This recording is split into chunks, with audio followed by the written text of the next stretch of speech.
Tell her to not have any secret meetings in rooms with crystals. That's kind of funny. Tell her about the overseer course. Tell her about the overseer can only lie through omission. Yeah, let's not tell her about the core in case that kind of bites us in the ass.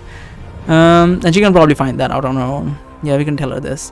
One thing that I think you might find of use is that the overseer cannot tell any outright lies. I say the only way in which he can lie is through omission.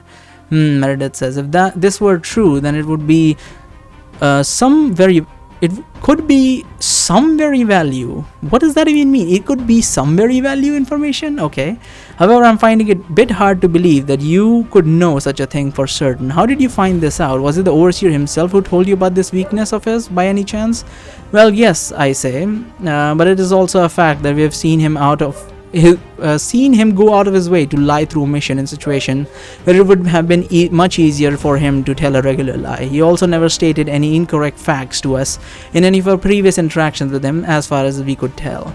I see, Meredith says. I have to say that I'm still a bit skeptical about all this, but I will keep it in mind nevertheless. Nonetheless, perhaps it could be of some help to us in the future. Does anyone else have any idea? This is more of a limitation than a weakness, Kate says, but as far as we have seen, the overseer doesn't seem to be capable of doing much else than observing and communicating by using these crystals.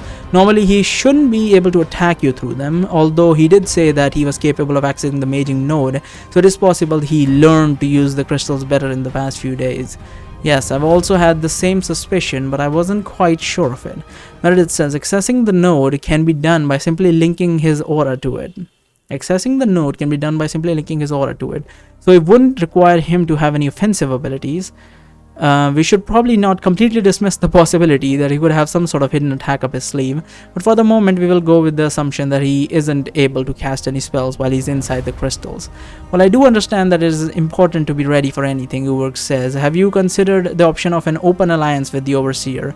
The information that he could provide us with might prove to be extremely valuable. Well, he is an machine, so it would be easier for him to gather the information without blowing his load the moment his brain or his processor comes in contact with the Magium. The information here, it could be extremely valuable, and he also cannot go insane, to be honest with you. This Overseer has clearly been antagonizing from the very beginning in the hopes of gaining the sympathy of the Hexol faction. Meredith says, if he had any intention of maintaining a peaceful relationship with me, he would not have behaved like this. While that is indeed true, Uwerk says, you should also remember that you were the first to provoke him by openly stating that you would not allow him access to the Magium node. This gave the Overseer no option but to see you as his direct enemy and try to ally with your adversaries instead. If you were to show more leniency towards him, then maybe he would. No, Meredith says simply, the time for negotiation is long past. I will not forbid you to interact with the Overseer since he seems to have taken an interest in you, but as far as I'm concerned, the Overseer is a potential enemy that has infiltrated our base. I will treat him as such until there is a strong reason for me to believe otherwise. That is true, though. As you wish, Lady Meredith, Uwerk says, and then he takes a courteous bow. Anyway, I think we have discussed the subject of Overseer long enough, Meredith says. We have more pressing... Yeah, if you had went with the other tunnel, there's so much dialogue we haven't missed. We have more pressing matters to attend to. Hardrock, I understand that you're harboring some resentment towards me at the moment, but there is something important that I need to discuss with your group. I need you all to be there, so can you give me your opinion? Would that be acceptable for you? Alright, Hardrock says, as he gets up from the ground. So he puts his bottle in the back. I suppose I have vented long enough. Let's hear what you have to say. Good, Meredith says, follow me. Lady Meredith, there's something that I need to discuss with you as well, Uwerk says. May I come with you? Can this not wait for a few more hours? Meredith says, I would prefer to have my conversation with them in private. It concerns the analysis of the blue crystal that you asked me to do a few days ago.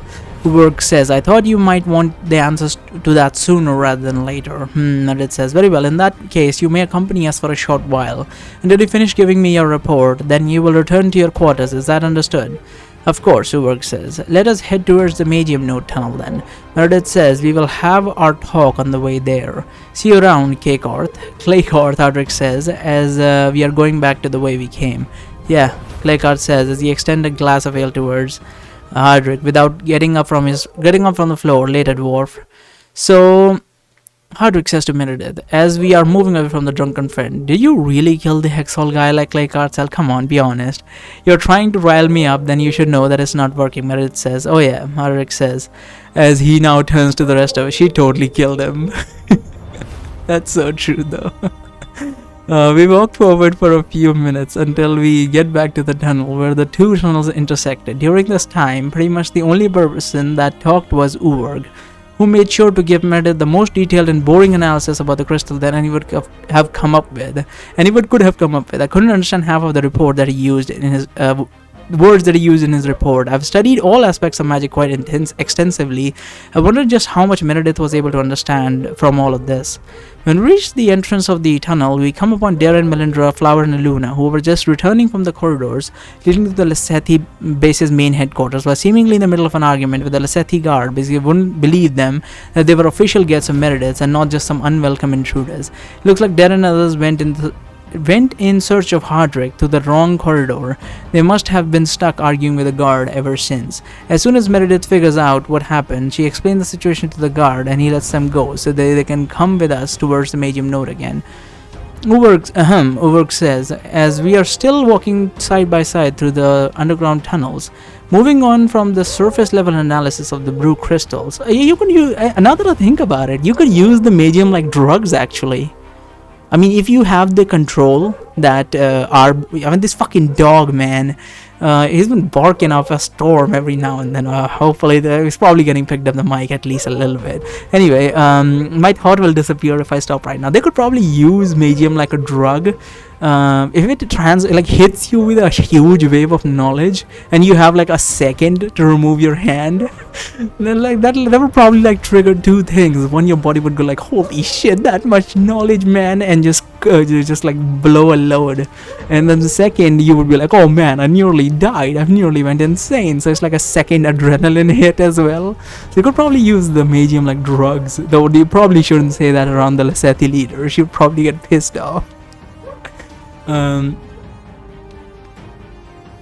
were we? Moving on from the surface level analysis of blue crystal, I would like to summarize some of the main points that I think you will find most interesting from the 20-page detailed report that I'll be leaving on your desk later today. First of all, I'm not sure if you noticed this before, but the color of these crystals is not in fact completely blue. If you look carefully, you will see that there is also a slight tinge of indigo, although it can be easy to miss for the untrained eye. This to me was very shocking because it would mean that the very name that we have been using all these years to describe the crystals might be completely incorrect. Further analysis may be needed, of course, but it may well be possible that in the near future these blue crystals would be officially renamed to blue with a slight tinge of indigo crystals. Truly, we are making history. Meredith says, trying very careful to not use a dismissive tone. While I do appreciate the enthusiasm that you've shown during your research, I must admit that when I entrusted this task to you, I was hoping you could make use of your special talents to uncover the true nature of these crystals, rather than using the regular tools that we have at our disposal. Do you understand what I mean? Uberg says, by special talents, are you talking about the knowledge that I've acquired from the Magium node? Is that correct? Yes, exactly. I'm afraid that our usual methods are simply inefficient when it comes to explaining the crystal's unusual behavior in the past few days. That's why I was counting on you and your special connection to our creator to give us the answers we need.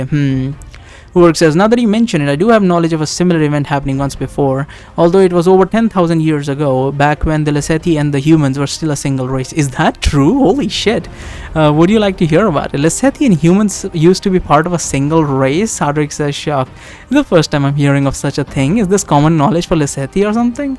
No, Meredith says, this is news to me as well. Uberg, you are absolutely certain this is indeed knowledge coming from the Magium, not just something you're remembering from a dream. I'm quite certain, Lady Meredith, Uberg says, forgive me for not telling you about this sooner, but it sometimes gets difficult to remember what is supposed to be common knowledge and what are obscure facts that the Magium has revealed to me alone, especially when it comes to events that happened so long ago. So correct me if I'm wrong, Meredith says, but are you claiming that Lesethi once used to be humans, or that something happened which caused us to lose all the magic in our auras? Yes, although it wasn't something that happened overnight, Uberg said, it is my understanding that the changes between the auras of the two races was more subtle at first, and it took several generations until the auras become so different that we could no longer be considered the same race, despite all their other similarities. This would indeed explain why we look exactly the same as humans, but I would have never thought, Meredith says as she takes a quick pause to rearrange the thoughts in her head. There were no mentions of this in any of the ancient scripts. Why would our ancestors lie to us about this? Well, it's because they want to maintain the hatred, I guess.